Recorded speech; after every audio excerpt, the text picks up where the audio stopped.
Greetings friends, Jawless Paul here. In this video, we're going to be talking about the last 3 types of keepsakes in the game. We're going to be talking about the aggressive or offensive keepsakes. We'll be talking about the all-in keepsakes, and we'll be talking about run shaping or the deity specific keepsakes. I hope that you enjoy it. Please leave a comment below, and we'll see you in the next one. Let's get into it. Next, I'm going to talk about offensive keepsakes that help your damage, starting with the Black Shawl. You deal 20% bonus damage striking undamaged foes and striking foes from behind. Basically, it gives you a little bit of that Mirror of Darkness benefit, either the fiery presence or the shadowy presence, I think. Basically backstab or hitting undamaged foes. I never wear this. I would rank this very low. It's not incredible. I'd put it down in C tier. I'd never wear it. The benefit is not strong enough. Sure, you could get some cool, tricks with it or whatever, but I just don't ever see this being something that I would want to wear. A skull earring. You deal 40% bonus damage while at 30% health or less. This is maybe B. I'd give it a B because it's a lot of damage. It's a lot of bonus damage to have while you're low health. And so it can be a clutch item that helps you kill enemies faster, helps you kill bosses faster. But once again, I don't use it very often because I just think that there are some keepsakes that do a lot more in terms of damage for me. I don't feel like I need this, and it's not on all the time, right? It only comes into effect a few times, and I don't want to sit at 30% health, so I'm going to try to get myself above 30% as often as possible, which means we lose the effect. So I think that it's kind of a cool idea, but I don't love it. Distant memory plus 30% damage to distant foes. This is great for some weapons. I find it to be quite boring. I don't see a huge benefit to this. Some combos that are great would be like Doom Shield or Doom Bow Special build, where you're just sending out Doom Curse and then they're far away and they take that damage. Obviously your ranged weapons, your bow is great with this. But I don't feel like it's that great. I rank it at a C. I would never pick it up. That's just not something that I would use. The last defensive keepsake, the Shattered Shackle. It empowers your attack, special, and cast by 80% damage while not empowered by a boon. This is kind of good for meme builds. If you want to go for a boonless run, this is your best option. This is maybe good for the first act and the first act only, but I would never use it because I want to shape my runs by using some of these god keepsakes so that I can actually pick what my run's going to be. That's way more beneficial to me than having this, unless I'm just going for a straight boonless run. Then it's cool. All right, let's talk about what I call the all-in keepsakes. These are really interesting. They have a cool effect. And the reason why I call them all-in is because you have to have the keepsake on in order to get the effect. But it's the longer you have it on, the better it is. So it encourages you to go all in on that keepsake. So Pierce Butterfly, 2% bonus damage each time you clear an encounter without taking damage. This is a great keepsake to use if you are practicing your dodges, you're practicing, kind of having good dash mechanics so that you stay away from enemies, or getting good at avoiding damage as much as possible. I'd recommend using this a lot, actually, if you're still learning the game and you want to get better. Just slap this thing on for run after run after run and see how high you can get that percentage. It's weird how it actually does make you play better. I've noticed that time and time again, that if I wear the butterfly, I'll have a better run. I'll just have a generally better played run. My mechanics will be better. S tier for sure. It's S tier for different reasons than some of the other ones are, but it's so much fun and it has such a large benefit. 2% bonus damage is great. There's a lot of encounters, so you can get a lot of bonus damage. The next all-in one is the Lambent Plume. Gain 1.2% dodge chance and move speed each time you clear an encounter.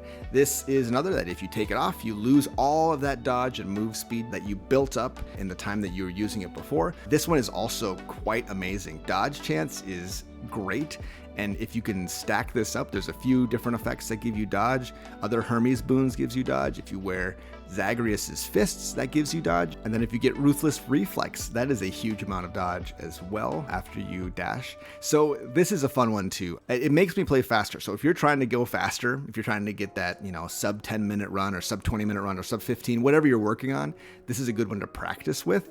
And it's a lot of fun too. I think it's S tier. It should also be noted that this synergizes very nicely with the boon from Hermes that makes higher move speed, gives you bonus damage, so it can give you offensive bonuses. All right, and then the last ones, The last keepsakes I'm going to talk about are the ones that I use the most often. These are the things that shape your run.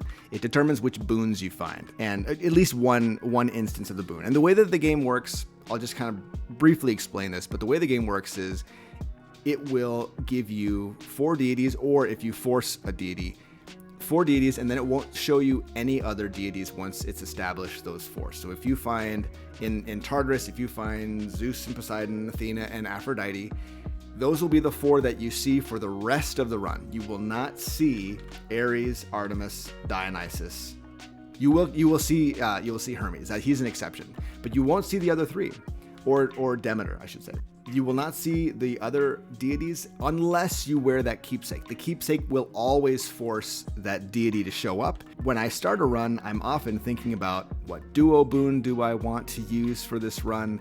Is there a certain effect that I want to have?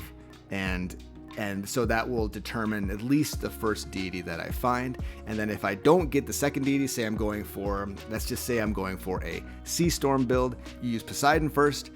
And during Tartarus, I find, Ares and I find Artemis, but I don't see Zeus. For starting up Asphodel, I will pick up the Thunder Signet so that I'm guaranteed to get Zeus into the pool so that I will see more Zeus opportunities. So then that greatly ups my chance of finding Zeus boons. It should also be noted that if I did find Zeus and Poseidon in Tartarus, I used one keepsake but found the other as well, I would still put on the Thunder Signet because you have a 20% chance to have rare or better boons, so that ups your chance to get that duo boon that you're looking for because it's a higher rarity.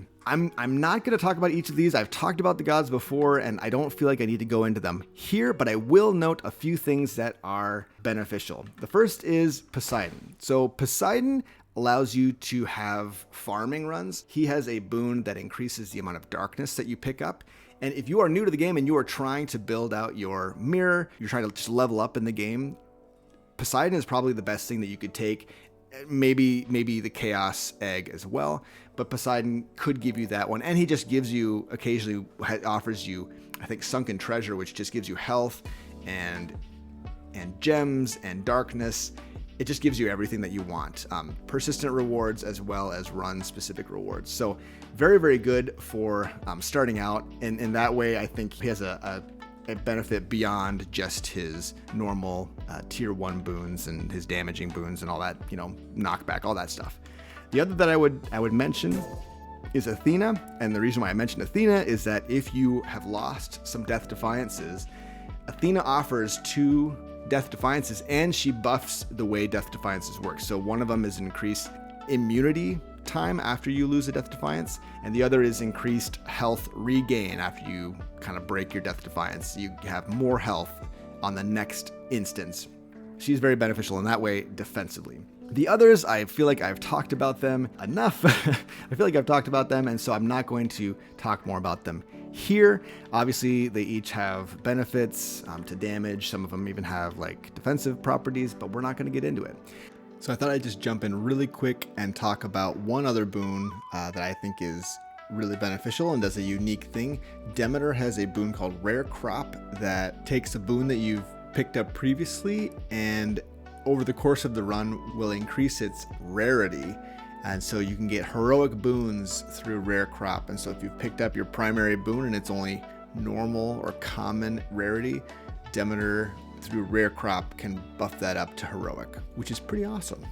Friends, I hope that was useful. Leave a comment below if you have any thoughts about this, and comments, and who do you think is which is the best keepsake in your opinion. I'd love to hear about it. Like the video if you want, if you thought it was a good video and you want other people to see it. It helps the channel out a lot. Subscribe if you want to see more videos, obviously, and I hope you're having a wonderful day. We'll see you in the next one. Take it easy.